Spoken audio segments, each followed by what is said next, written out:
Hello, so we're on slide number 15 today. So make sure you have your notes out and you are following along. There also will be an extra video that goes with this section of notes too, so you can watch those at the end. So we are going to pick up with this idea called the kinetic molecular theory of matter. It sounds really complicated, it sounds like there's a lot to it, and really there's not. It's a pretty simple basic idea.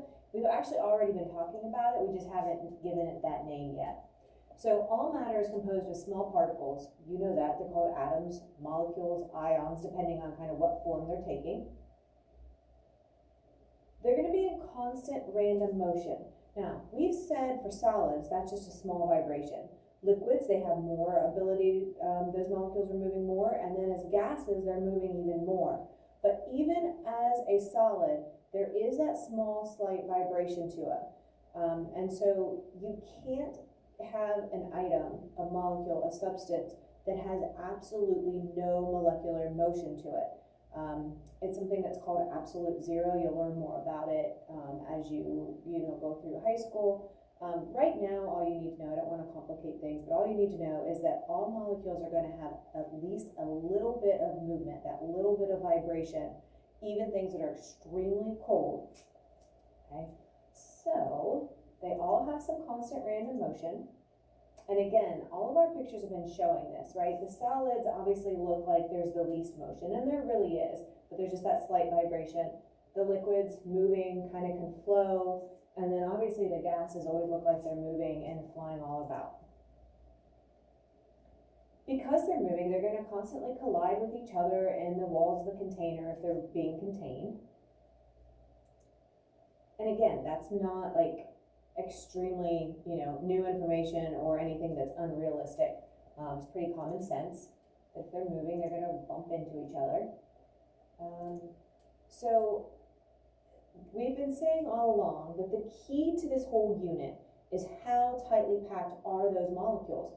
How much space is between them, right? So we saw in the video, the Eureka videos the other day, that we have the molecules have a slight attraction and repulsion to each other.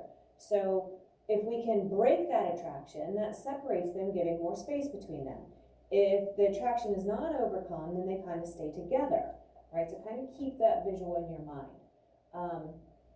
So sometimes it gets a little confused whether you're talking about like, are the molecules bonded? Well, the hydrogen and the oxygen are bonded, chemically bonded to each other, right, through that chemical process.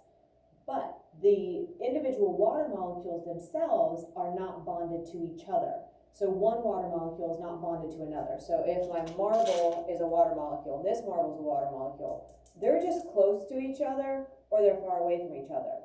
They're attracted or that attraction is released. And so you don't have a chemical bond connecting the water to the water molecule or the marble to the marble. And so that's why this is considered a physical property or a physical change when you change state.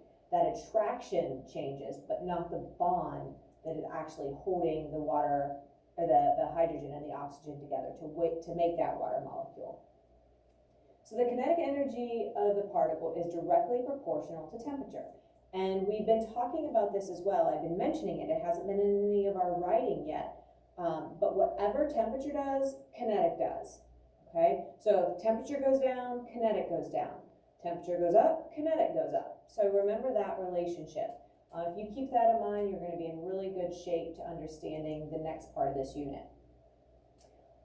So there's a study jam that you're going to watch after these notes. This is an important one because it's going to show you the relationship or what's actually happening to molecules as they get heated up.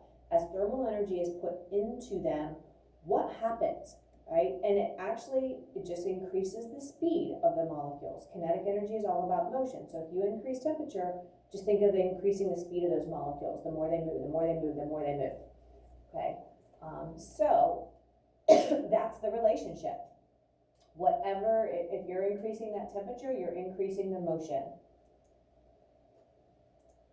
All right, so we know the particles vibrate more and move around more quickly if the matter's heated up.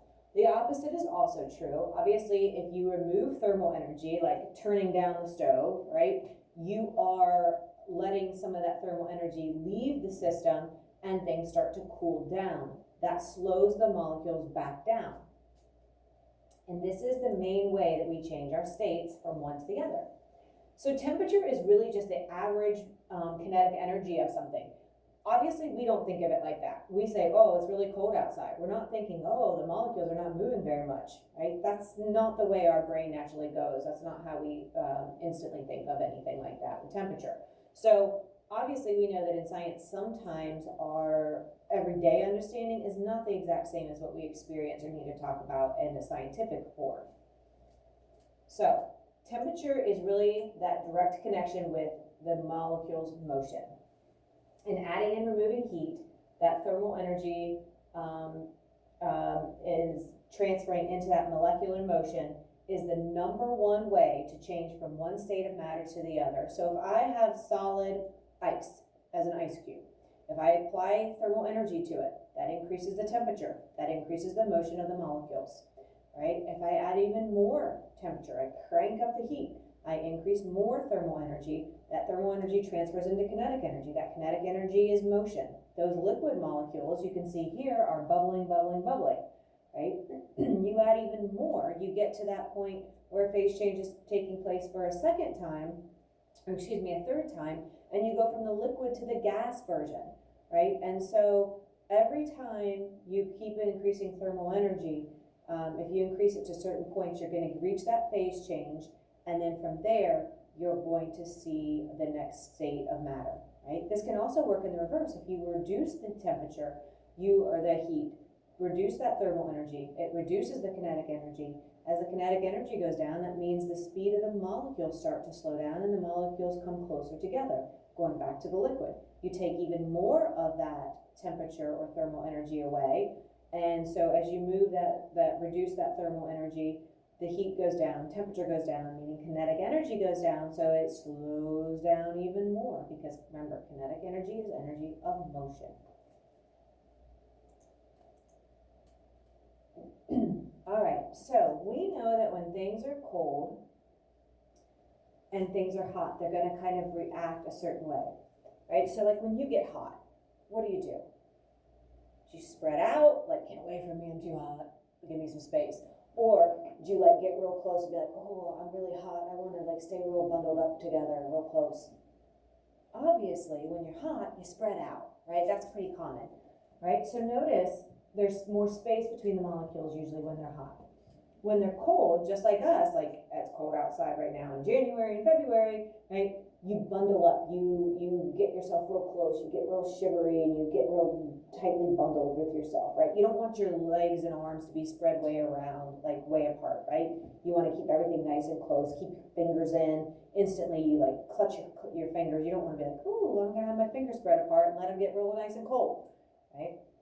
So if you think about how you normally react when you're hot and when you're cold, molecules are typically going to do the exact same thing. So they come together when they're cold. The name for coming together is contraction, right? That's going to be a contraction. When things get hot, they're going to spread apart, and that spreading apart we call expansion. So things will contract when they're cold typically, and they will expand when they're hot. Okay? Notice, it's the space between the molecules that's changing, has nothing to do with the molecules themselves shrinking or getting bigger. If we go back to this real quick, if you look, this molecule is the exact same size as it is, whether it's hot or whether it's cold. That's staying the same. You don't see the molecule shrinking and the molecule expanding. It's just the space between them. Here I can fit like one finger. Here I can fit basically like 3 fingers. Okay? So again, keep that visual in mind. The space between them is changing. And these pictures are just kind of showing that. You have a little, kind of like a lid in a way. It's kind of on a string so it can move up and down. And so you have a certain level. As you heat that gas, it is able to expand. And the reason they're using gas here is because it can expand pretty evidently. Like it's pretty obvious to see that it's spreading out. So here you have a certain volume. You heat it up, and after it's heated up, and you can see the little thermometer a little bit of red. Here we have a lot of red. So we know that this is hotter, has a higher thermal energy, more thermal energy, excuse me, in it. And so now it has expanded. The space between it is much greater. We can see the molecules there. Here you can't really see the molecules, but you can see the effect. Here we have a water level, and we're showing that with the dashed line. As you add heat to it, you can see the bigger flame over here. The water is expanding. Not that you've added more water to it, but the space between those water molecules has increased, right? So you see that expansion. Now, solids are going to do the same thing. So we have these things in our bridges called expansion joints. They almost kind of look like zippers, but what happens when it gets really hot, it allows those bridges to spread apart. When it gets cold, they contract.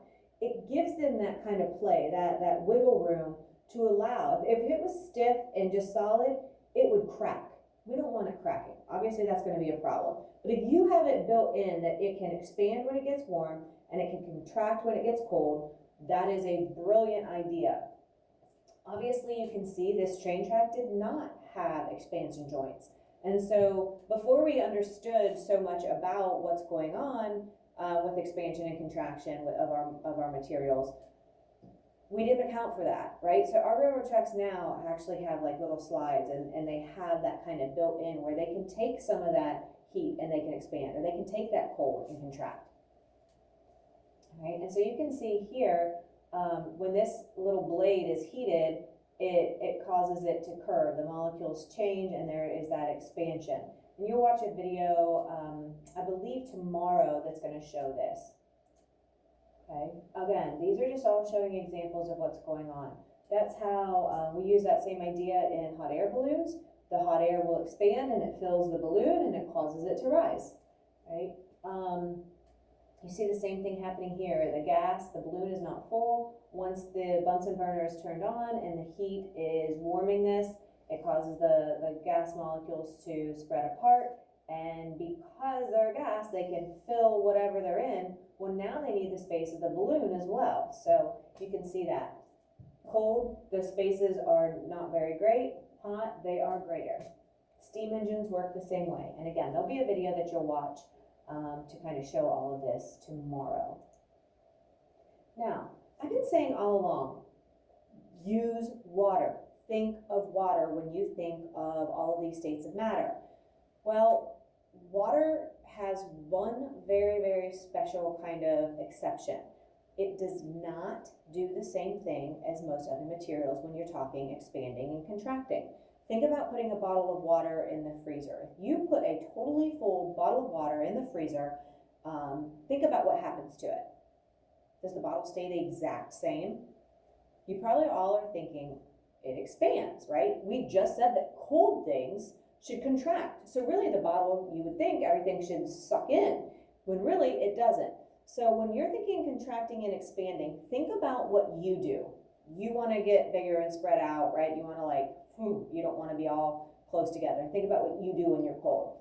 If you wear jewelry, like if you have a ring or something that you wear constantly, when your hands are cold, the ring is looser because your hands have contracted. When you're really hot, your hands are a little puffier because they've expanded. So again, think about what you as a person, like physically what your body does or what you do when you're hot or when you're cold.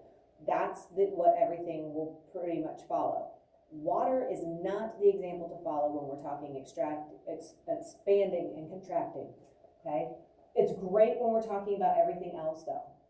So we call this the anomalous expansion of water because water behaves very differently than most other materials, all right? Unfortunately, this is a bad time of year, and if you look here, it looks like they must have had water pipes in their garage and they broke, right?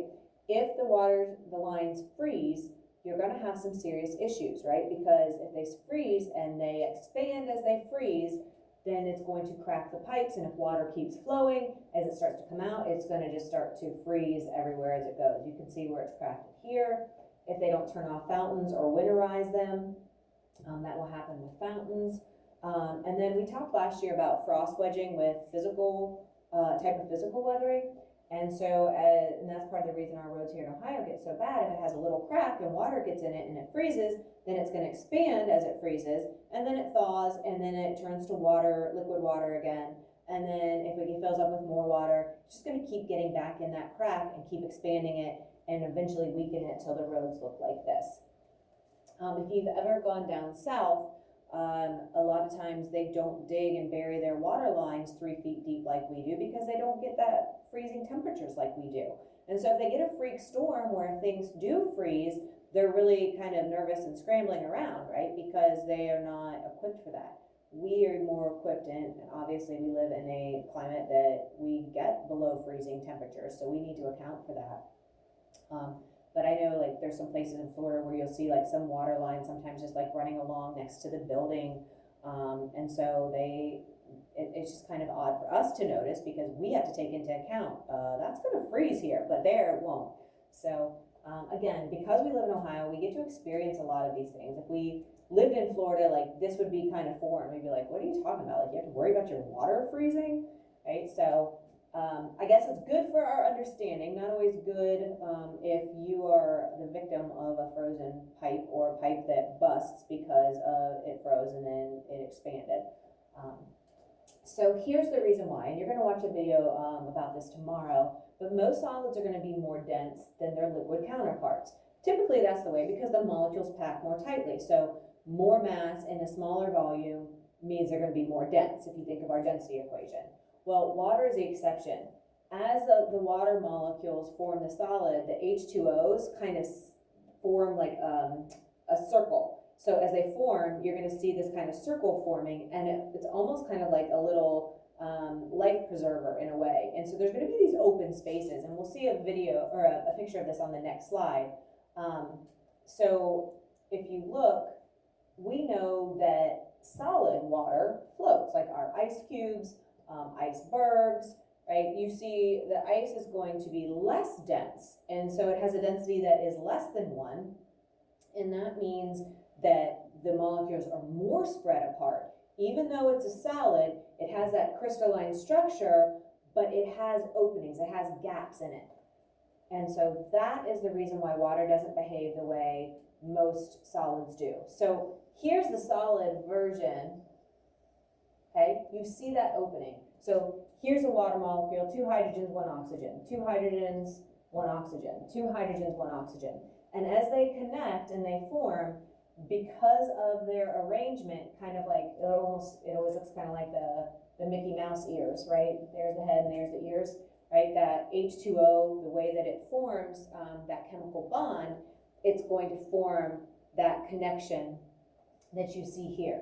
This is the water form, and so you see a few connections, so you can see how it kind of can flow. Steam, all those water molecules are very separated, right? Again, this is showing the solid. See the openings in the middle. Because of the way they have to, they attract in the solid formation, it leaves that center part open, and that makes it less dense than the liquid form. And obviously, the gas kind of doesn't fit into that situation, but if we're just comparing these two, right, definitely you see it less dense there. Okay, you see openings allowing that structure. So it all comes down to, and I don't need you to know like that it comes down to the chemical bond of the H2O molecules and the arrangement that they make, but this explains why. Right, so we use water for all of our examples, except if we're talking about expanding and contracting. Then water is like the reverse, right? It contracts as it gets warmer, and it expands when it gets colder, which is the exact opposite of what everything else does. So again, think of yourself, think of what your body does or what you want it to do when you're hot and cold, and that's how most things are going to react. Water is that exception. Okay. So again, we have the hydrogen bond, here's the ice, and you can see like the openings. You can, if you picture this 3-dimensionally, right, you see the openings. And so that is why it will float as a solid, and it is less dense, and it expands, and that causes, like if you're thinking back to that water bottle kind of bubbling and blowing out. Sometimes it doesn't pop it, right? It just kind of deforms it and makes it really, unshaped like the bottle was originally. Okay, so we're gonna go ahead and stop there. Like I said, there'll be a few videos that we're gonna watch with it tomorrow. Make sure you watch the heat video for the study jam, and that'll wrap up today.